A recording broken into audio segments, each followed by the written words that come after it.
It must be Monday. And if it's Monday, it's time for Serpentico. I mean, no, it's not. It's time for Grappy Hour. It's Monday. What's the date today? It's April the 11th. Dates don't matter. Dates don't matter. Time is a flat circle. Nobody really knows what time or day it is. I don't know. That's I don't know nothing. I've just been a complete mess of a human being. I don't know anything. I took a week off. I missed everything, and now so much has happened. And now Lillie is here, and I am here, and it's Grappy Hour. How are you, Lillie? What's going on? It's been quite the 24 hours, as you know, because we hung out for the first time, which was awesome. But I'm exhausted. I can't believe I'm about to admit this on Fightful, especially, but that was my first indie wrestling show. I've only been to WWE Raw tapings and UFC boxing stuff. I'm very into combat and wrestling, but never have I ever IRL experienced indie wrestling like that. And my soul feels so fed. I feel like I've finally met my tribe. And we have a lot to talk about. Yeah, I mean, we had one hell of a day watching Greektown wrestling in Toronto at Ryerson University. We met some wrestlers, had a couple impromptu interviews. We stood around a lot. We waited around a lot, but everyone treated us really well there, I think. Mhm. And you and I were able to, so we met up for the first time. And it's hilarious that we've been doing this show remotely, and it's tough because we've been stuck indoors, but now we're actually able to hang out. We got a chance to go and meet up, get a quick drink before media scrums. That never really happened, but yeah, it was a good day. It was really fun yesterday. For anyone who wants to actually watch the Greektown event, it is on their YouTube page. If you just search Greektown Wrestling on YouTube, the entire event is up, and they've updated their whole setup. Apparently, so for those who catch Tim and Joel Pod on Sundays, I'd mentioned, it's just an iPhone or two that they're using and running around the ring with it. No, they've upgraded. They've got a whole bunch of cameras. They're doing a proper HD setup. They've got the lights going on. It's pretty good. So Lillie, I think for your first real indie show, you got a pretty good show out of it. Oh, absolutely. Sorry, I didn't mean to No. Go ahead. I was gonna say, what stood out to you, just overall thoughts, because we're gonna get into matches and the experience itself. But your overall thoughts when you walked in, what were you expecting? What do you think you'd see? And then what went right? What went wrong? What did you think? I think the first word or the first thing that comes to mind is community. And I come from a background in working in film and TV event production, dealing with some pretty big names in film and music. Essentially, my job was to be a showrunner backstage, which does translate to wrestling. There are showrunners in wrestling as well. But when you're dealing with a musician or a famous actor or director, it's a lot different. So it was fascinating to see the mechanics of how an indie show works. And just especially for Greektown, a little bit of context. Greektown is a very small area in Toronto that is predominantly Greek. There's a lot of Italians as well. A lot of Ukrainian people, Russian people, Polish people. It's very European. And it's very community minded. Everyone knows each other. The event last night was sponsored by Square Boy, which is a iconic hamburger joint in Toronto. So that kind of tells you what kind of an event it was. And I was just so amazed at how it was very family friendly with also not being family friendly. And the crowd was incredible. I also ran into friends from other scenes there, this drag queen from Toronto, Tainomi Banks, was there. Someone from my wrestling class at Superkicked was there. Santino from Battle Arts and WWE fame was there. We got to chat a bit about training, as well as some other incredible indie wrestlers from Buffalo and all over the goddamn place. And I'm just blown away. I'm blown away. There's a lot to take in. Shout out to Santino Marella. I hope you found your car. Was it his? I hope so. No, not the Volks. So at the beginning of the night, there was they came over the mics and they said, if you're driving a Volkswagen, it's about to be towed in 5 minutes. That wasn't him, but he, as we were setting up for our interviews, you and I were backstage kind of in a little a stairwell, and the stairwell goes out onto the street. So at one point, Mm. as Santino's getting ready to leave, he goes out and I'm outside because I'm just like getting some fresh air, and he says, do you know where Gerrard Street is? And I'm a little bit turned around, even though I went to Ryerson University, but I was like totally off my game for a sec. So I look over and I'm like, oh yeah, no, it's almost certainly down there. And he's like, oh yeah, I parked my car over by the campus store. And I'm like, okay, yeah, it's that way. So I have to hope to God that I didn't mislead Santino, and now he's like still searching for his car to this day in the parking lot at Ryerson University. That would be a big problem, especially if like you have any plans to train or be around him and his school. I would feel awful. I mean, we had some pretty interesting cameos last night all around. I think one of the biggest surprises for the night, and I actually talked to the incredible staff that were doing commentary and switching and cameras. Trey Miguel, holy shit, Yeah, Trey showed up. Trey Miguel showed up in, I think, as a replacement for Josh. Josh Alexander, because Josh Alexander was originally set up for the card, and for whatever reason, couldn't make it. So next thing you knew, we were watching a match, the opening match with Trey and Aiden Prince, and they had a banger. They had a good time. And you mentioned Trey. I don't know if I don't want to say it because I don't want to jinx anything, but Trey did a little run in during a little chat that you were having with somebody else afterwards. So there was a little bit of fun Yes. there. Without revealing too much, I got to see many sides of Serpentico that not many other people, I think, will get to see, or maybe they will, I don't know. But it was really cool to, I watch AEW not religiously, but it's on pretty much every week in this house. So getting to have some FaceTime with Serpentico and Sunny Kiss, and a few other of the talents was delightful. They're like I wanted to say, there's all these fans lining up for hours for this RVD meet and greet, and we'll get into that in a bit, but That was nuts. nuts. But Yeah. wrestlers are just humans. They're just like us. They just kind of have athletic superpowers and theater powers that we don't have. So for me to be at my first indie show and kind of I've worked around famous people, and I'm not gonna like name drop or whatever because who gives a shit. But to figure out kind of how to approach a wrestler is kind of interesting too, because especially Sunny, Lady Frost, Serpentico, they're contracted with Impact and AEW. So they have quite an intense touring schedule and travel schedule. So you never know. And it's the same thing when you're like reporting for music or anything. You never know kind of when you're meeting an artist, like what their travel day has been like, what's going on in their personal life, how their last session at the gym was, how their mental state is doing.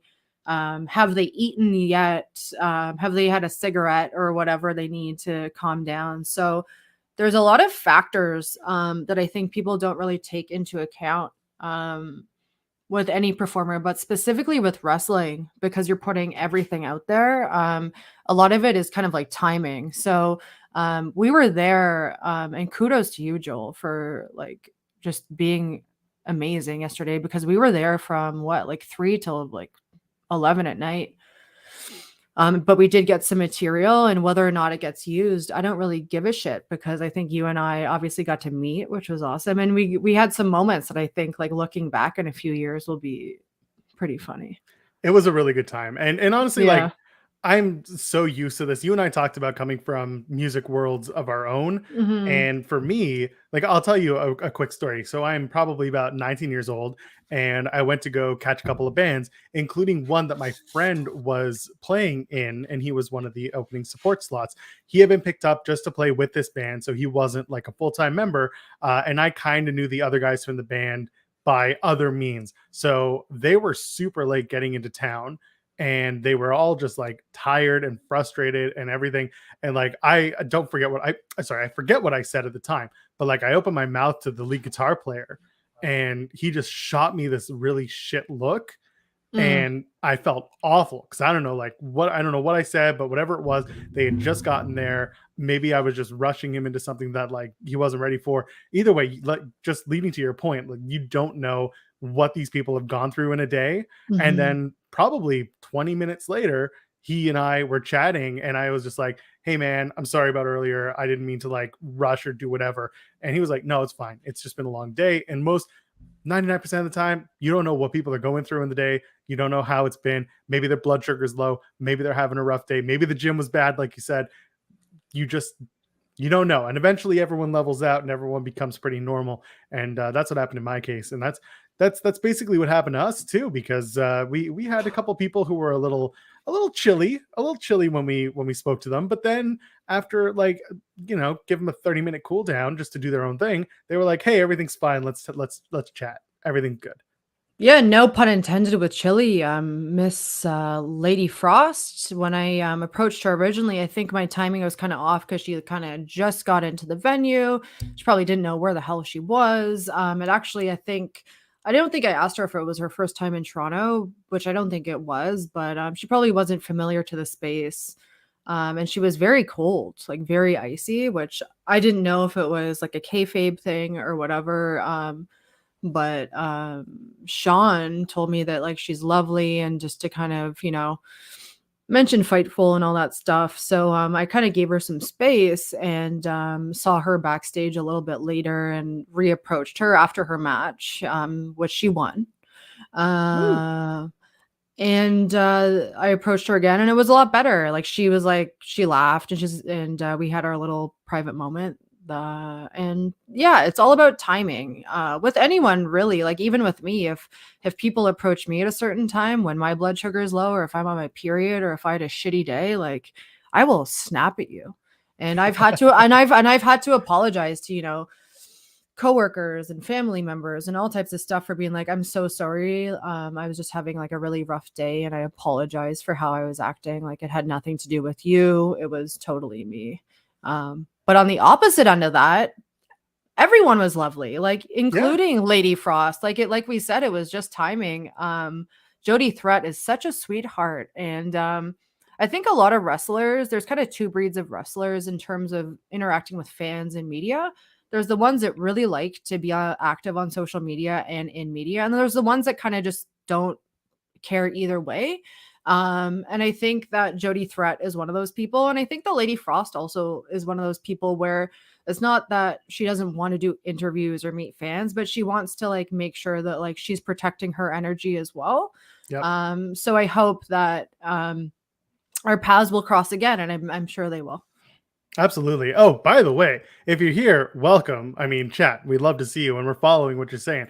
Do us a favor, leave us a thumbs up on the video if you're watching at youtube.com/Fightful Please. Overbooked. Go ahead and subscribe to us if you haven't already, because that gets us a huge bump, and it's gonna get your friends talking to us. It's gonna get everybody else getting involved talking about pro wrestling as we like to do.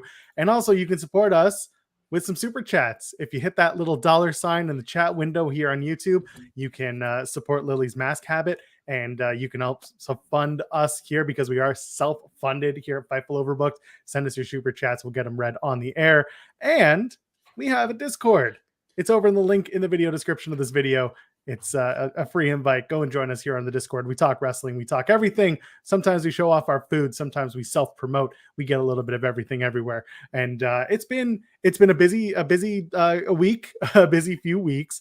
And we have some wrestling to talk about. We can keep talking about Greektown and really quick. We can wrap it real quick. We talked about Josh Alexander wasn't there, so Trey Miguel was there. Sonny Kiss was there.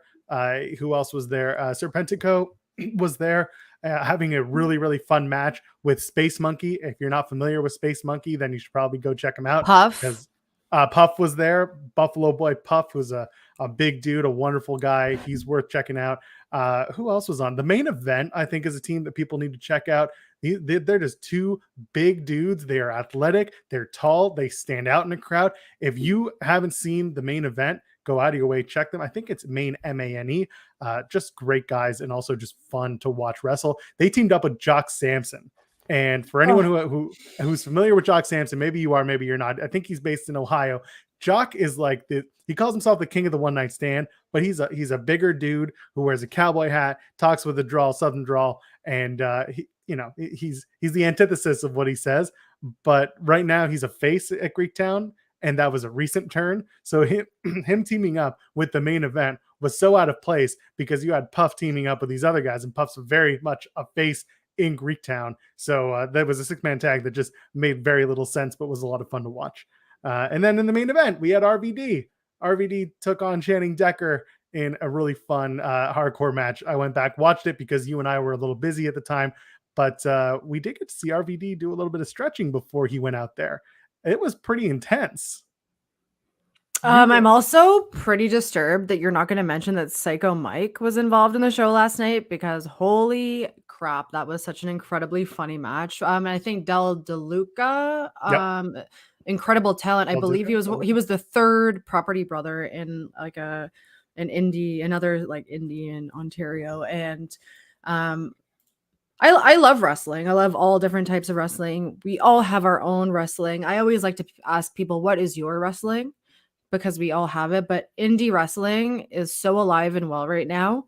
And I encourage everyone to just go check out your local scene. Even if you think it's going to be a little bit sketchy or whatever, just go check it out, because you're going to meet people like you and you're going to have a lot of fun.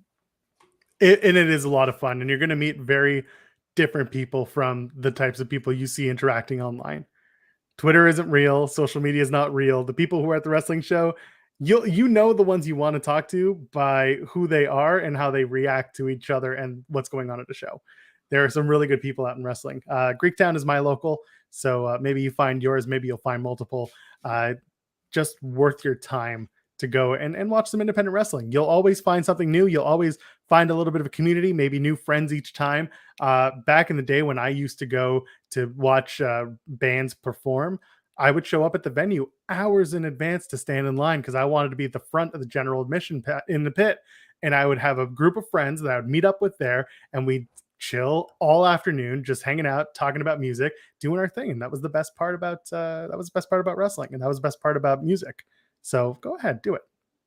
And I think you were mentioning we kind of ended up in a situation backstage where we were doing interviews popping in and out, and for whatever reason, we ended up kind of essentially being stuck in a loading situation with RVD as he was warming up, which was one of the most surreal and intense things I've ever seen, because I'm a creative person myself. And when you're warming up to go out for any performance, whether that be wrestling, boxing, painting, music, you have to really, it's a very spiritual moment, and there's a lot of energy being exchanged.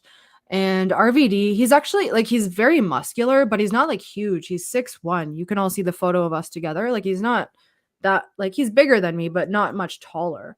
But what I'm getting at is this man who's a decorated legend from ECW, WWF, all that stuff, decided that for whatever reason, you and I were cool enough to just kind of be around while he did his thing in such a private moment, like a very, very private moment that not a lot of people will ever get to see. I actually don't think, was just so surreal, and I'll cherish that forever. And that's a moment that you and I will have forever, I think. Yeah. By the way, that's the photo right there. My biceps look good, actually. They do. Not compared to his, but they look pretty good. I apologize. I probably look like a robot right now. My internet is acting up, but I'll be back. I'm okay, and you're okay. You're not a robot? It says my internet connection's not great right now, so I probably look and sound like a robot right now. It's all good. Let's talk about. You want to talk about your training? Let's talk about what's going on in the world of training for wrestling. What do you want to talk about AEW first? What do you want to do? No. Let's talk a little bit about Superkicked. Like, first of all, I don't think anyone from Superkicked will watch this, but maybe they will. I just want to give them a huge shout out for creating a safe and accessible space for anyone to just go try it at a very beginner level. There are different types of classes you can obviously take at super kicked, whether that be more competitive and advanced or more drop in beginner kind of classes, which is obviously where I'm at. But this sport, it's not ballet. It's combat theater, as I like to call it. You are going to get hurt. You are going to tumble. Mistakes are going to happen, and it comes with a lot of mental focus, spiritual focus, and physical pain. Um, so there's a lot going on, and I finally feel like I've found people that I feel comfortable with, like getting hurt essentially in a safe way. Um, and I'm only 3 weeks in, and I have that itch to get in a death match. Now, we talked about this. Would you do it? How quickly would you jump into a death match? I think that's a really loaded question, to be completely honest with you. I think that the advice that I've gotten from professionals in the industry and from my trainers is that, you need to have some kind of experience first before you do something like that. I think going right into a death match, it is a possibility. I could totally do it. I could go set a table on fire in a park right now with a friend and get out the staple gun. But I think that wrestling is also about proving yourself as a character and a performer, and showing people what you got. And I don't think that going right into death matches per se would probably be my first move. But the wrestlers that I care to emulate, who are people like Terry Funk, William Regal, Scott Hall, those are some pretty hard hitters, as well as the Joshis. So I am expecting to, at some point in my life, probably deal with tables, chairs, Ladders. I don't know. I have to talk to some more wrestlers about that, because holy shit. I used to do like staple gun spots as a kid, like just like for fun. It really doesn't hurt as well. I just saw a DDT spot where Ramka Chan just shot Chris Brooks with Roman candles. I'm down with stuff like that. One of my heroes in life is Johnny Knoxville. He raised me. So I could picture myself being like, "Hey, it's Lillie. Welcome to Fightful Overbooked," and I go through a table or whatever. So Did you watch his match from WrestleMania? Did you watch I loved Knoxville and it. Sami Zayn? Everyone shit all over it. I really liked it. I think the wrong people you follow shat on it, because everyone that I follow or everyone that I spoke to, they liked it. And I love rightfully so. Sammy. I love Sammy. So. Yes. Probably one of his most fun matches so far. And also to work with Johnny Knoxville, who clearly cares about wrestling and cares and respects wrestling enough to, like, it's still fun. Like, it's entertainment. And they made the match very entertaining and very fun to watch. So I quite enjoyed it. And you know what? I don't think Johnny Knoxville is a dirty word when it comes to professional wrestling now, because he had a lot of fun. Well, I hope not, because at the end of the day, like he's a stunt man, right? We don't have like the great American stunt man. Like that used to be Evil Knievel, or similar guys to that. Super Dave, people like that. We don't really have figures like that, and the people that come closest to that probably would be wrestlers. So to kind of have this pop blah, blah, blah, blah, to have this pop culture figure like Johnny Knoxville do it in WWE is pretty awesome. Absolutely. And same with the other guys. Wee Man had a great spot. I was like, holy shit, he got into the ring super well considering his height, but he's a skateboarder. So I was like, duh, he's a skateboarder. He knows how to like jump up shit. And he also, threw a body slam, took Sammy up and over. And it was fun. And I see in the chat, like, people are saying it was fun. There was low expectations, but it was just entertaining, and that's the best part. By the way, because it's Grappy Hour and we usually drink, what are we drinking tonight? What do you got for us? I have that's another loaded question. I have two things going on. So I am dying right now because I'm tired and I've worked all day and I'm editing some shit. So I have pre-workout, which is white freezy flavored. It's really good. It's from this like super like bougie gym. And then I also have we just did some wedding planning today. So this is like white label beer that we're gonna have at our wedding, custom made. I'm actually gonna be physically brewing beer, like lifting like hundreds and hundreds of pounds of hops and like fermenting and doing industrial brewing with this microbrewery. And this one is called Starry Night. So we really like this one. Very cool. I love it. I went simple. Some people may remember Jaw Drop, the tickling pink. I had another one in the fridge, so I'm having that, and then afterwards I'll go and get a shawarma. Oh, I hope people don't find this disgusting, but I've been craving sloppy joes. Oh, love sloppy joes. Who doesn't? So we're gonna make sloppy joes and watch some wrestling tonight. Hell yeah! You're gonna watch Monday Night Raw. I know it. You're gonna Oh, watch for sure. Cody and Miz. I actually would watch that, to be honest with you. I don't know why people are shitting on that either. It's gonna be a fun match. It's gonna be a fun match, man. Yes. But I'm actually excited. I love all these like 3-3 matches they do on AEW Dark with Emi Sakura. Yep. I think that putting Ruby, Anna Jay, and Sky Blue together is kind of random and weird, but it's Dark. This is kind of like a training process, right? So I think that anytime Emmy is doing these kind of like queen matches, it's always a fun time. So I'm really looking forward to that tonight. I don't know, like I don't follow Dark as much anymore unless Serpentico's on, obviously. But yeah, it should be a good night. I might even check out Raw because Cody's back, baby. Yeah, there's going to be a lot of fun. I mean, listen, Mm. Raw for 3 hours can be a slog. I'll admit that. I think one of the best things about me having taken the week off this past week to be a new dad was to watch wrestling after the fact. So I was able to kind of catch up on shows not live. I think I maybe watched one live show and it was Raw last week. Other than that, I've just kind of played everything by ear and watched it when I could, just DVR'd it or found another source for it and just watched it later on. And that way I didn't have to sit through commercials. That way I didn't have to sit through maybe matches that I didn't find super entertaining. It was like the Hulu cut, but better. And that was fine by me. Well, I didn't have a kid last week, but I've also been very busy just with a bunch of personal things. And I've not fallen out of the loop of wrestling, but I know that there's a lot of GCW that I have to catch up on as well. I've recently been talking to this awesome woman who you all should follow on Twitter named Willow Raven. She's like an adult content creator. She's beautiful. She has a big old boobs. She knows her shit about wrestling. And she's very big on GCW. And she's been posting about it. And I'm like, fuck, I need to catch up because I know Kid Bandit went up against Alley Catch. And there's some other stuff I need to see as well. Saw a couple clips from that match with Kid Bandit and Alley Catch, and it looked like a lot of fun. There was a little gremlin moment that's been going around the internet where Kid takes down Alley and then does like this little tiptoe thing, and it's very cute. It's very fun. So that, and I saw Kid Bandit taking a photo with Minoru Suzuki doing the kawaii.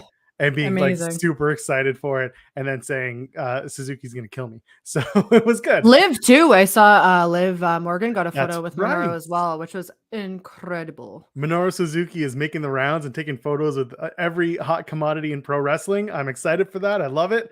And then he's gonna have a match on Dynamite against Samoa Joe, or Mimosa Joe, as I like to call him, or Samosa Joe. I like that more. Or Ragosa Joe. I like to find different names for these wrestlers. Either way, that's going to be a really fun match for the ROH Television Championship. I'm excited for that. I think most people are excited for it too. It's going to be a hard-hitting affair. It's going to be good stuff. I'm into it. And I saw someone in the chat is saying, what do you think of Ruby and Sky Blue joining Sting and the Hardys in a faction?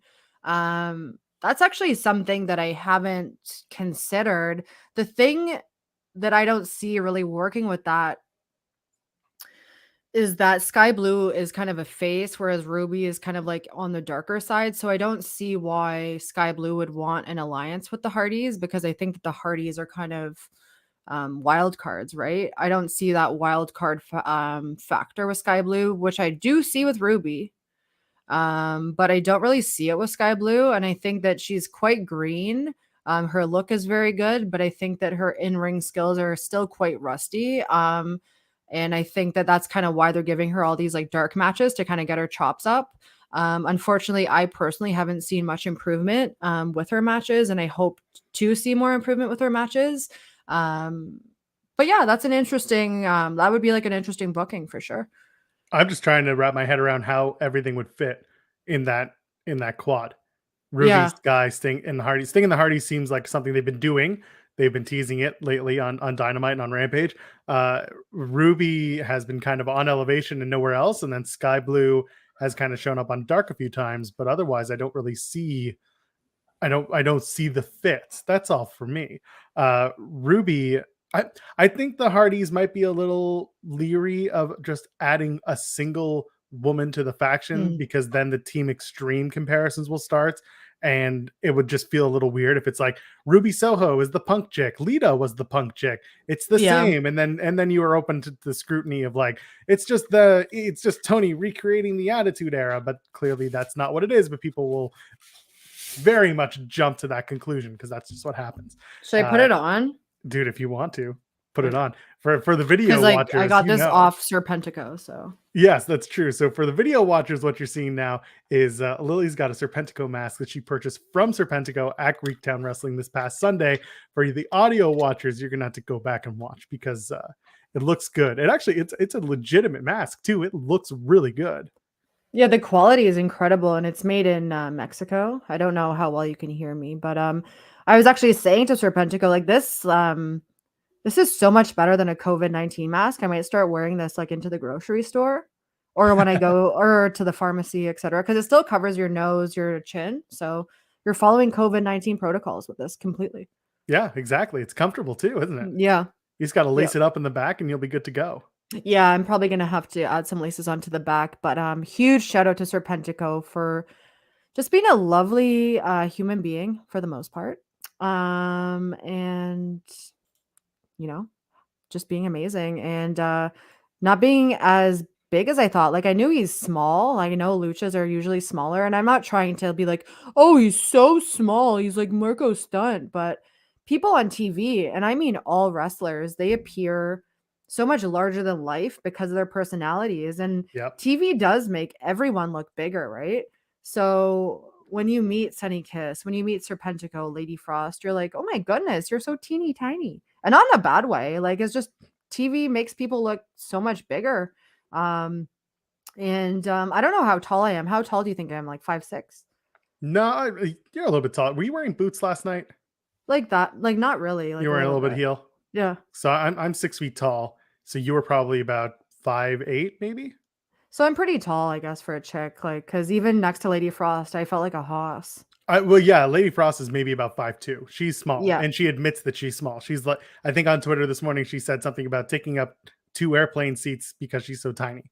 And Yeah. like she said, for everyone who made fun of me in school, I'm so small I can laugh now at sleeping on an airplane seat. So yeah, it's true though. Like most of these wrestlers, male or female, doesn't matter, any gender. A lot of them are not massive people. Like RVD is pretty big. You saw the photo we just posted. Other than that, I mean, Channing is about my height, and that's I'm trying to think if there was anyone. Again, we talked about main event. They are massive dudes. Like they are 6'4", 6'3", respectively. Psycho Mike was a big boy. Psycho Mike is another big guy. He's probably about 6'2", and he's pretty jacked. I can't think of anyone. Frankie, obviously, he's like exactly. he's like the Mountain from Game of Thrones. Yeah, Frankie's a big dude, and most wrestlers who are coming up on the indies, like Trey Miguel's not a tall dude, but like he's built, like he looks good. He's got a good build on him, but maybe Trey Miguel's about 5'7", 5'8". But he's ripped. He's ripped.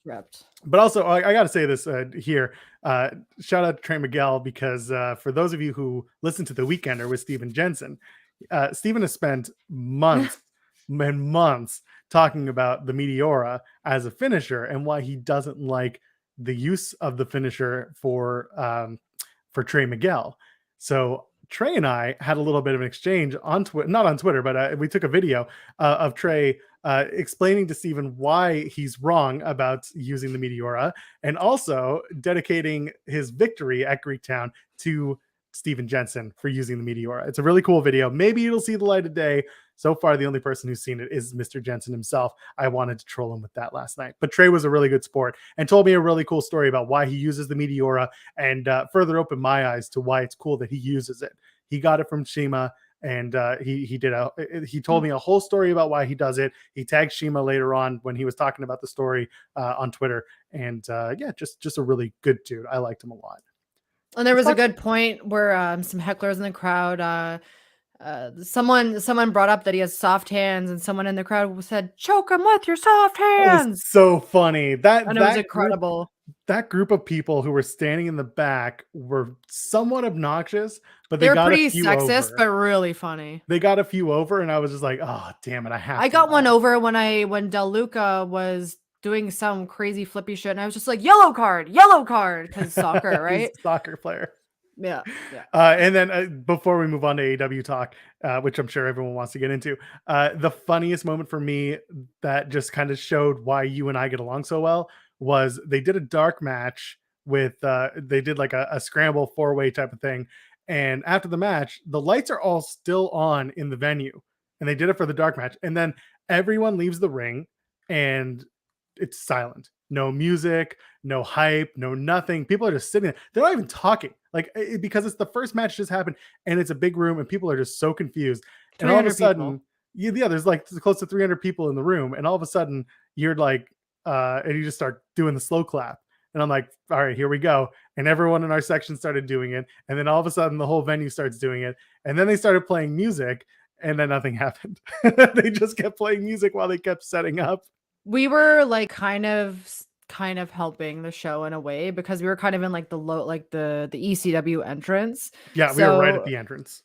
And let's keep in mind, this was the first, I don't know where you're watching right now, but Canada has been like pretty strict with lockdowns, and especially with events. So shout out to Ryerson and Greektown, kind of like dealing with so many things last night. Like, it was kind of a shit show, but it was the first time back in 2 years, and they did such an amazing job. Like, I have nothing negative to say, because I, coming out, I don't think the pandemic's over in any way, shape, or form, but I think coming out of lockdowns is just so nice to be able to go to a wrestling event again. Like, if you're in the States, and I was talking to Serpentico and some of the jobbers and like some of the talent about this, like if I lived in Texas or Las Vegas or Florida, I would already be plugged into a lot of schools, a lot of indies, right? So I would probably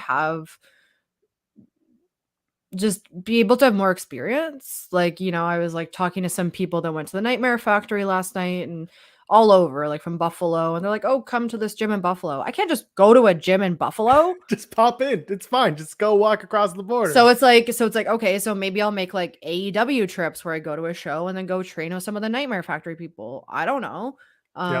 So that's why you need to go to indie shows. You need to like go meet your people. And one of the other cool things about last night, because we had media access, which doesn't fucking matter, but what's cool about that is you get to see the event getting set up.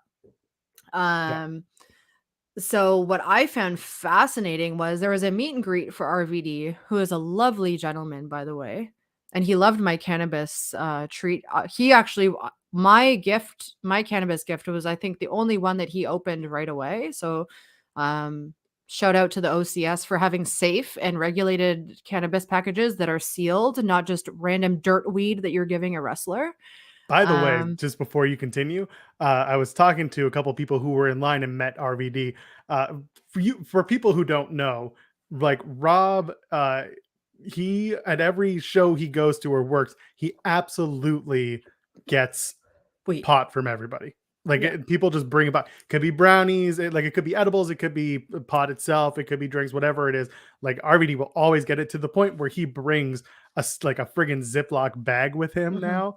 It's just, he knows what's going to happen when he does it. By the way, all wrestlers are stoners. Pretty much. Many of them are. If they're not sober, they're probably smoking. Anyway, it's not important. So Rob was there and he had a Ziploc bag for this stuff. But you were smart. You brought him drinks, like cannabis drinks, instead of sealed. Exactly. Like sealed, safe. And if you're gonna do it, like, by the way, if you're gonna do anything like that for any wrestler, do the safe route. Don't just be like, I got this from my dealer, do you want it? No, get something like a drink, get something that's safe, get something that proves, because nobody knows what is being given to them when you just give them a baggie. And that That doesn't drink like was literally lab tested, like literally exactly. lab tested, and it has like a tax sticker on it. And I was shocked. He opened it like right there and chugged it before his match. And I was like, oh my God, I hope that this doesn't like fuck him up. But then I was like, it's RVD. I think he It's can RBD. He's handle like a perma fucking fried. It's edible. fine. It's Yeah. good. But Yeah. yeah, it was still good. So go ahead, keep talking. You were talking about RVD and just a billion people lined up to watch him and meet him. Yeah. And it was mostly like jabroni marks, just like kind of being annoying. But there was some there were some like incredible fans that what I thought was cool is like seeing the generational differences between merchandising. Like you had some people that had ECW merch, you had some people that had WWF merch, you had some people that had, you know, whatever. And it was just crazy to think that there's this one performer, RVD, who has, and I'm gonna burp, oh my God, Nice. who has so much merchandising. And some of the ECW stuff that we saw there and the replica belts were incredible. If you guys follow me on Twitter, I actually met this incredible dude who was there for Sunny mainly, which is super cool. And he had a really heavy, nice replica New Japan belt. And I'm a Joshi slut, so getting to hold that was awesome. That was a good time. It was fun. Let's do AEW talk. Why not? We haven't had a chance to like talk about Dynamite or talk about the stuff we liked and all that stuff. Yeah, I know you had a couple of standouts you want to talk about or people that you wanted to bring to light. Who do you want to start with? Well, I mean, we're already at 41 minutes, and I think there's only two people that we need to talk about this past week in AEW. Personally, I think that is Willow Nightingale Sure. We'll start and there. Let's start there. And then I know the other one is going to be very obvious for everyone. Before we do that, folks, if you're here, leave us a thumbs up on Alan this video. Angels. Alan Angels. We're going to talk about Alan Angels. We're going to talk about Johnny Hungy. No, leave us a thumbs up here. It supports us greatly. And if you want to donate a super chat, that gets us really far because we are self-funded at Fightful Overbooked. Let's talk about Willow. Willow took on Red Velvet in an Owen Hart tournament qualifier match. Had to remember the word qualifier. And the match, what did you think of it? We could talk about how we felt about that match and what you liked, what you didn't like. I hated the finish.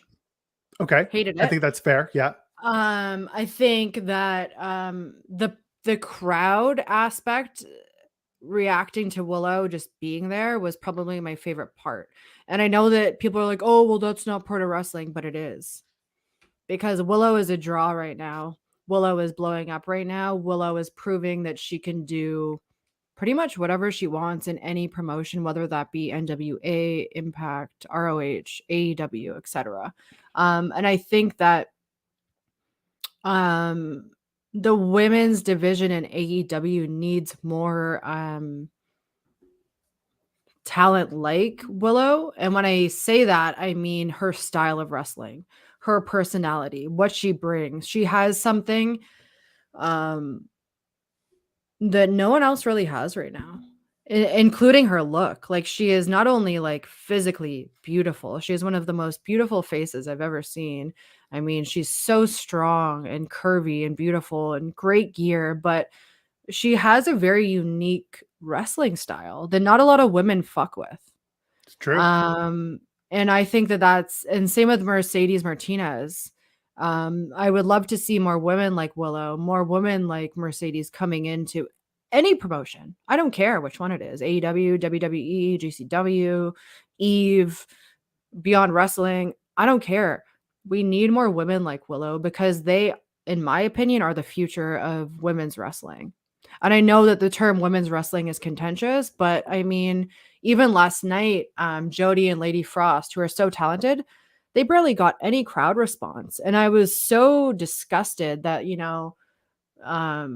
at the end of the day, people just care more about male matches. And I don't think that that has anything to really do with sexism. I think it's more to do with the fact that men are just so easily able to like develop characters quickly and just kind of have no humility kind of and just put themselves out there, whereas women are a little bit more careful about what they want to be perceived as. And I can understand why, as someone with a vagina.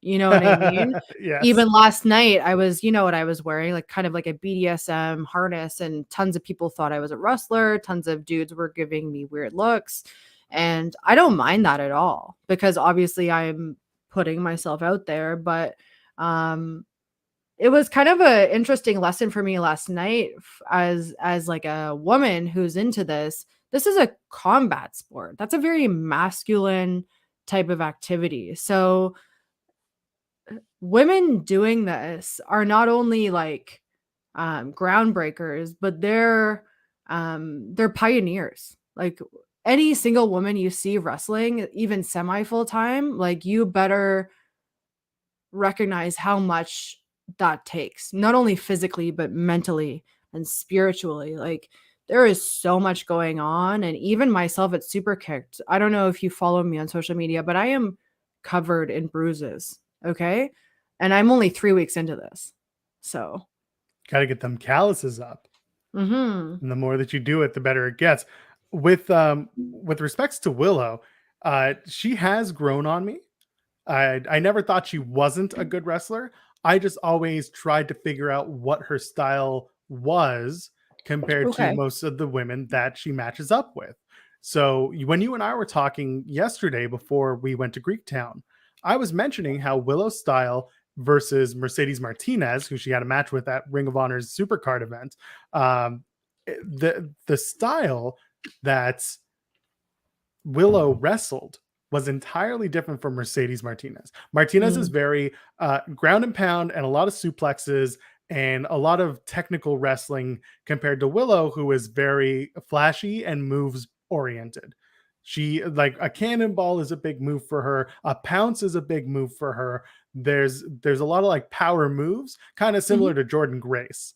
And that's good. It's just when I saw the way that they match up, it was very different, and it showed. So when I saw Willow and Red Velvet, it was a similar thing where I said, okay, these two are a little bit closer lined up this time, but still a little bit different in that Willow is much physically bigger, much more built, and Red Velvet is much more lithe, should be a lot faster than Willow, but more flippy as well. More flippy as well, yeah. But you didn't really get to that degree, I don't think. The match itself was fine. I think I just expected a better finish. Like you said, it wasn't very good. It wasn't edited very well. I see a lot of people in the chat saying Willow's a star. Willow is incredible. The crowd loves her. They were screaming for her. Yeah, there's a charisma there. And I'm not going to sit here and tell you that she's the perfect wrestler, because I don't think that she is, but I do think that she has a lot of the tools that are going to propel her further if she continues to get better at the things that she's maybe not doing great at right now. A good example of that is the moonsault that she does. She unfortunately knocked the wind out of Mercedes Martinez in their match in Ring of Honor, and that looked awful. And then she did it again at Rampage, and I don't know if it was a miscue from Red Velvet, who was rolling inward or whatever it was, but she almost took her head off landing on the mat. So again, you got to make sure that if you're going to do that moonsault, it's got to be either crisp and clean, or it's got to be planned out properly, that your partner in the ring that you're working with knows what the spot is and where the landing's supposed to be, because it's tough. It's a tough landing. You gotta hit that. Well, even think about like one thing that I want to try, just like as a LARF, is a table spot, right? Because like even right now, this desk I'm sitting on, it's totally hollow, and all you would need to do, like everyone or a lot of people know in wrestling, to do a table spot, you take out all the screws, you replace them with like a different type of screw, and you would use like a certain type of table that isn't too thick. Unless you're in Japan, then they don't give a shit. It's all table. It's all made. They don't give a shit.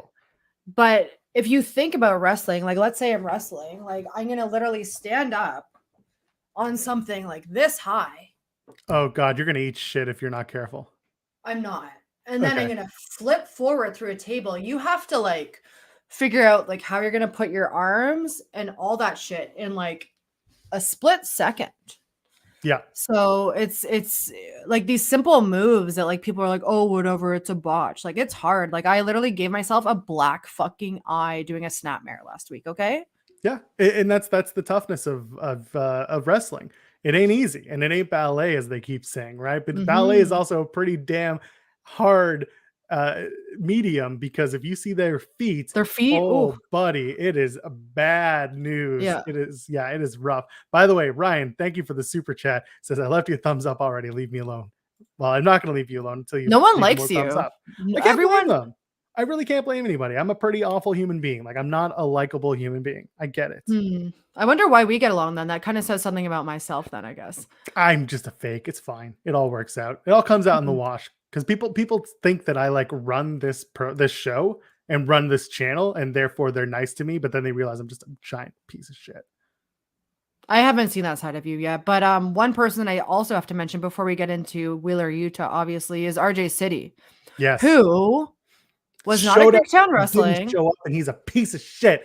RJ City, I'm coming after you for not showing up to Greektown. I was looking forward to hanging out with you. You ruined my night. Well, calm down because he's getting that Tony Khan bag, right?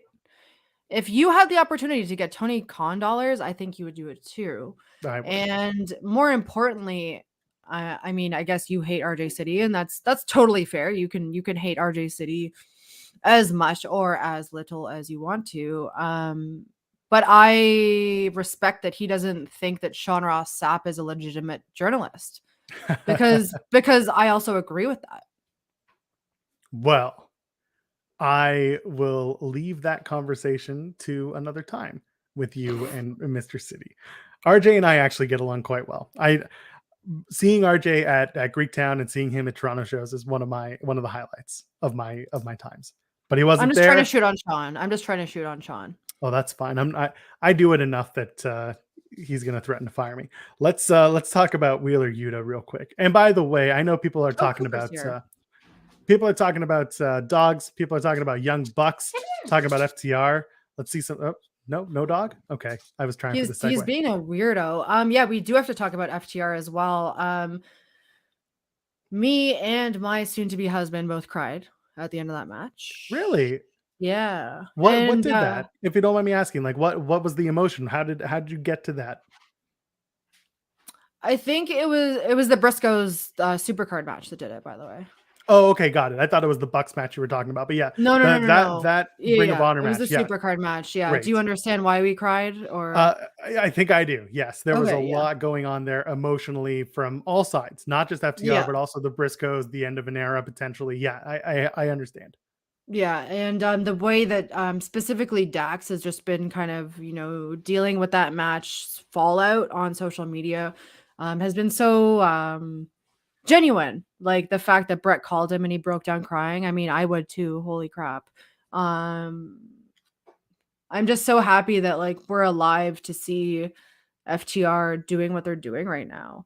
And to see William Regal back on TV, to see, John Moxley like against all odds, come back even stronger with Bryan goddamn Danielson. Like this is going to be quite an interesting year for not only AEW, but for all the divisions that kind of like intersect with that too. And I know that like the Forbidden Door is kind of like the dirtiest word or term in our industry, but I think with that door open, it creates potential for some pretty crazy shit this year. Yeah, I agree. We're going to see where it goes. I see in the chat, people are saying that FTR hasn't gotten any better. People are just opening their eyes now. I think a lot of it also comes down to the partners they've had to work with. That's another huge milestone for them, is being able to work with people who aren't just the New Day and the Usos, right? They're having a lot of opportunities to work with different tag teams who have different styles. And as a result, they're having some great matches. And that's the best part about watching FTR grow as a tag team, showing off what they can do. Can you name a better tag team in the world right now? Right now, I don't think anybody's hotter. Am I a Young Bucks fan? Absolutely. Do I love the Usos? Absolutely. There are a lot of really good tag teams out there, but really FTR have set a standard. And they're starting to really show off. And I know chat's going to start going nuts and naming a ton of other groups that they love, or tag teams that they love, and that's fine. Again, wrestling is subjective, and I'm sure after this show goes off the air, I'll think of 20 more. But the fact is, right now, FTR definitely hits top of the list for me. We have a super chat from Throwback, and then we'll talk about Yuta. It says, with Roman going over 850 days since his last defeat, you see him passing Bruno Sammartino to become the longest reigning WWE champion of all time. Bruno had a 10,000 plus day reign, I think. it was a very long one. And that was at a time when wrestling wasn't weekly on TV. You were going from show to show. You were taking, there was a lot more time. There was a lot more time stretched out. If Roman does another 365 days from now until next WrestleMania, I think I would be surprised by that. What do you think? Do you see Roman going the distance? Do you see him dropping this title soon? Do you see him passing Bruno? What do you think? I think he's gonna keep it. I think that Roman has this interesting place in WWE where he's so well protected that, you know, even if he does lose the belt, he's gonna get it back pretty quickly. Yep. I don't think that I'm educated enough to make like on WWE now specifically to make like really good predictions, but I think that Roman is their Tom Cruise. He's their John Cena right now. It's their bread and butter. I think that without him holding the title, a lot of other stories, a lot of other factions kind of fall to shit, right? So I personally think that Roman's probably going to hold for 1,000 days at this point. So just to correct myself, I said 10,000 as a number. Combined, San Martino held the title. His reign was large combined for 40,040 days. His longest single reign was 2,803 days. And is that the longest ever? That's the longest ever. He could probably meet up with Hogan and Hogan's combined reigns because that's a little closer to modern era WWF, WWE. But if he goes for a 7, fans would not tolerate a 7-year title reign at this point. That's just not the nature of professional wrestling and entertainment as a whole.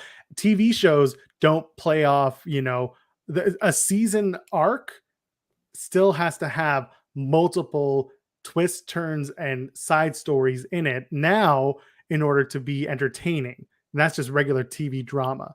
We're doing the same thing with professional wrestling. The champion cannot be champion for too long without having some sort of side quest, side hustle, whatever it is that turns people's minds off of the singular thing that he's doing, which is holding a title in this case. And that's why I don't understand this Ronda buy. It's like, that's such a crazy investment, not only from a financial standpoint, but from a branding standpoint, from a booking standpoint, from an everything standpoint, where, you know, if I were Vince or anyone with any power at WWE, I would be wanting to make sure 100% that Charlotte Flair got that belt and held that belt longer than her dad did. That's a good point. And about the Ronda stuff, I know a lot of people are down on Ronda, and rightfully so when it comes to her promo, especially. I also want to say that she is really popular with casual fans, man. Like she is just, yeah. Like people who aren't on Twitter all day or talking about it on the internet, like you and I, they're fans because they know there's name brand recognition with Ronda Rousey. She hasn't done anything though, but it doesn't matter. It's what she did. It's the same. It doesn't matter what you did lately. It's what you've done in the past. And when people see her branded as this MMA powerhouse who forged a path for women in mixed martial arts, I'm using quotation for those in audio. When they see that, they think of that, and it doesn't matter what she's doing at the time. She still has that sachet that goes with her character, and that's enough for a lot of people. See, before wrestling, I was like a big MMA person, right? So when she kind of debuted, she was like the only woman doing it, and everyone's like, she was the best, she was the best, she was the best. But in my opinion, it wasn't that. It was she was the first, she was the first, she was the first, right? Exactly. So there's a big difference in being the first or the best, and the fact that she got steamrolled over so fast because her opponents realized, oh, she's just going to charge at me and do the same like things every time. And Holly Holm like literally essentially destroyed her career. It's hard to come back from that. Plus she's like a Sandy Hook denier, an anti-vaxxer, and just like a pretty polarizing figure depending on where you fall. And I personally find even outside of all that, like if I didn't care about her personal politics, I just find that her character, her performance, the way that she throws strikes, considering she has an Olympic background, is pretty embarrassing. Fair. Again, I I see what the love is for her from certain fans. She's not my favorite. I talk about it every single week on Tim and Joel Pod. I talk about how she cuts a librarian-esque promo. She just her mic skills are very much a whisper. That's Not great. insulting to librarians, Joel. Please Whoops. respect your local librarians. I know. I do respect the librarian technicians out there, but let's talk about the other technicians. Yuta scale. Talk about the Yuta scale. scale. Let's talk about that match. John Moxley, Wheeler Yuta on Rampage. I know people are clamoring. They saw it. They loved it. Star-making performance for Wheeler Yuta. Everyone's talking about it. What did you think? What stood out? And what's next for Wheeler Yuta? What do you want to see from Wheeler Yuta? I mean, Blackpool Badass Society or whatever it's called. I think it's cool, man. I like the name. I think getting to essentially be managed by Regal is an honor. I think that the highlight of that match actually wasn't the match itself. It was the end when Regal came out with Danielson and Moxley in the ring, and they had that emotional moment where you didn't really know if Regal was going to slap him again or if he was going to put out his hand and welcome him into that faction. We all kind of knew, and shout out to whoever was operating the camera that night, because they got the second that Regal put out his hand for Yuta, one of the camera ops got this guy that just popped so hard for the handshake. And that is what wrestling is all about, in my opinion. No, you're right. It is about those moments, and those when the fans get into something like that, especially with a new star, with the made star, that's good stuff. That's the stuff you want to draw attention to. The match itself was great. The match itself was fun. There were moments where I was like, too much. Like the second paradigm shift when he kicked out. I was kind of like, okay, it's a big adrenaline rush. Let's just say Yuta was on cocaine. Who knows? Regardless, he kept kicking out of the finishers, and you could tell that they were having a good time. Like Mox was loving every minute of it, and then getting the finish into the was great finish. too. Yeah, the choke out finish was great. It was the only way to put down this pit bull of a dog who would not stop, would not quit. And that was the theme of the match, right? Yuta kept coming, getting Moxley's respect more and more until Moxley ultimately had to put down the dog. And then after the handshake, Mox comes up to Yuta as they're going off the air. And I thought this was perfect. Says the work begins now. And I loved that. Little things like that make my wrestling much more fun, much more interesting. What I didn't like was how this all kind of played out.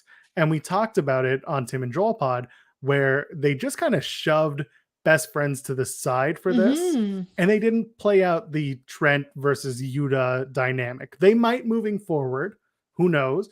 But it felt like they could have told a little bit more when it came to Trent being not a fan of Yuta, being like, we brought you in, but I wasn't here to make that decision.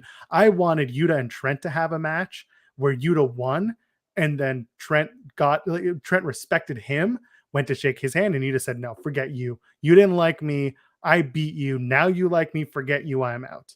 It could have been as easy as that. And it was kind of weak too, because they had like a backstage segment where he's like, don't touch me. And like, that was pretty much it. It was like, don't touch me until like I'm with Blackpool. So I totally agree. I think that there could have been more like build up there from the transition away from best friends into, the really William Regal Badass Society. And, I just hope that William Regal gets more TV time, because, matches are great. Wrestling is great, but the character development and the stories are also a huge part of it. And I think that William Regal's experience brings breathes a whole new type of air into the entire company. Because when someone like that comes into a company, it causes waves in ways that, like, you don't even realize. It's like, when you hang around an artist you like, you start picking up on things. Like right now I'm in training and I'm like, yo, Scott Hall is my guy. I like all of his packages. So it's kind of like that. Yeah, I understand where you're coming from. And I agree to a point. And I'm seeing in the chat, there's a slow burn, letting it play out and all that. And, that's fine. We can see what happens moving forward with Best Friends and the Blackpool Combat Club, or the Blackpool Country Club, as I like to call them. They're going to have a good time. It's going to be a fun little group that they put together based on violence, based on beating each other up. But for Wheeler Yuta, this was a big wood. Yeah, just a big bloody week for him. And a good match for him as well. He did good. And he's been grinding in the indies for so long. And I think that's something that a lot of people don't realize. Like he's been a star for a long time. And I guess like last night kind of felt like my coming out debutante ball party to the indie scene in Toronto. That was kind of Willer Yuta's, coming out party to the professional wrestling scene, and kind of validation for him and all the grinding, all the blood, sweat, tears, travel, bullshit that he's had to put up with. And it was emotional. Like I'm almost getting choked up just thinking about it, thinking about being in his position at such a young age too. I think he's 24 or 25. Yeah, he's young. He really is young. Same with Garcia and all those dudes. It's insane. One thing I'm looking forward to, by the way, just in the long-term storytelling of Yuta and his development, they made reference on Rampage, or on Dynamite, I should say, to Chucky T saying, "I bought you your first pair of trunks, the tights that you're wearing. I bought those for you."